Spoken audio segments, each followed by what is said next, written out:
Well, a few of you are going to see some early fireworks across the Dakotas and Minnesota in the form of thunderstorms. I'm going to show you who and where and when, so let's take a look. So currently this Sunday afternoon, we have these storms just kind of running down I-94 towards the St. Cloud, Minneapolis area. Nothing severe, not expecting to be severe, but just the one lone little area here into the afternoon. Now, as we go a little later into the afternoon, you can see those storms are expected to die off for the most part, but we might see a few storms a little bit into Minnesota as we get later into the afternoon and early evening, also back across South Dakota. The one area perhaps bears a little bit of watching is some area, this little bit of a storm expected to come out of Canada and run across parts of far northern North Dakota, northwest Minnesota late this afternoon and into the evening hours. And that, of course, is in response to that cold front that I mentioned in my last video that's moving across the region, will be the focal point for storms going into Monday and Tuesday. So again, maybe some storms across the far north going into the evening and the early part of the overnight, but nothing too significant. And then later into the night, early parts of Monday morning, it looks like we're going to have some showers and storms entering into western parts of North Dakota.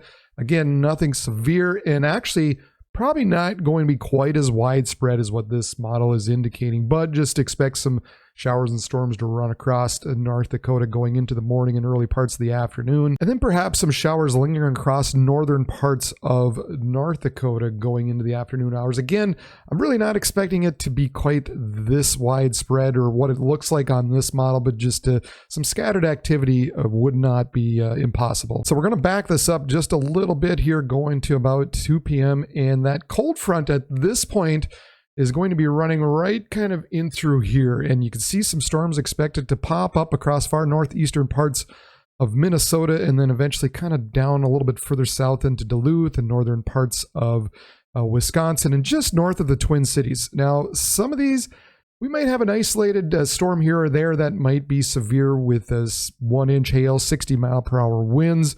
Nothing widespread, but don't be surprised if we do see some severe reports out of there going into the afternoon and early parts of the evening. The bigger focal point's going to be further back out to the west. Now, it looks like across South Dakota, we might have 2 chances of storms running across from west to east. As we overlay the Storms Prediction Center and what they're looking at for the possibility of some severe weather, you can see this is the 2 out of 5, the slight risk there in the yellow, the 1 out of 5 in this marginal risk, to essentially cover these storms that are going to be firing up later in the afternoon on Monday.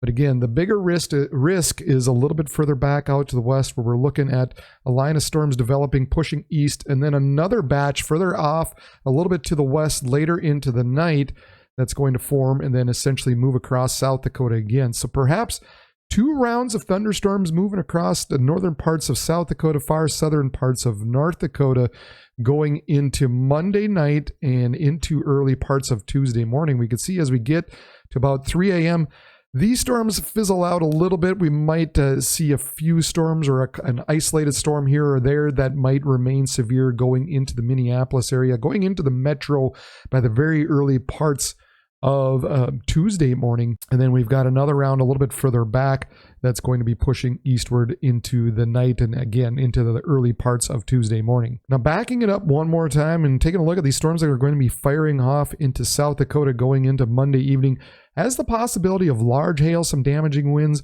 Wouldn't be surprised if we see an isolated tornado report out of there as well as that moves eastward, where it kind of turns more into a wind threat as it moves to the east. And then these storms coming out of Wyoming and across South Dakota and North Dakota late into the night, early parts of Tuesday morning, probably going to be more of a wind threat with them as well. And taking a look at a little different model here, this is the European model, and this is actually that second batch of storms running across South Dakota. This is about where they have it placed going into Tuesday morning around 6-7 a.m. and pushing eastward. Again, might have a little bit of a wind threat as it pushes eastward, maybe 50-60 miles per hour. Kind of something to keep an eye on as we go into the early parts of Tuesday morning. But then going into Tuesday afternoon for your 4th of July, things might reset a little bit. We've got that frontal boundary that sits back in through here. And so that's kind of be our focus later on into the afternoon and for the remainder of the day on Tuesday for the possibility of some severe storms popping up once again. And here you can see right around 4 p.m. or so, Those storms fire up and push to the east-southeast through the evening hours. This is about 7 o'clock, and this is about 10 o'clock. And you can see the main area is probably by this point going to be down mostly into Iowa and pushing into Wisconsin.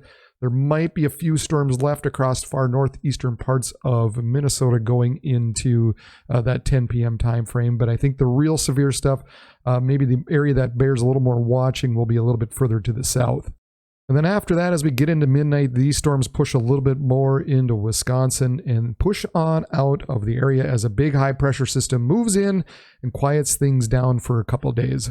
High temperatures here going into Monday and Tuesday. Look at that. We're still out ahead of the front. We're looking at 90s to possibly even near some triple digits here and there.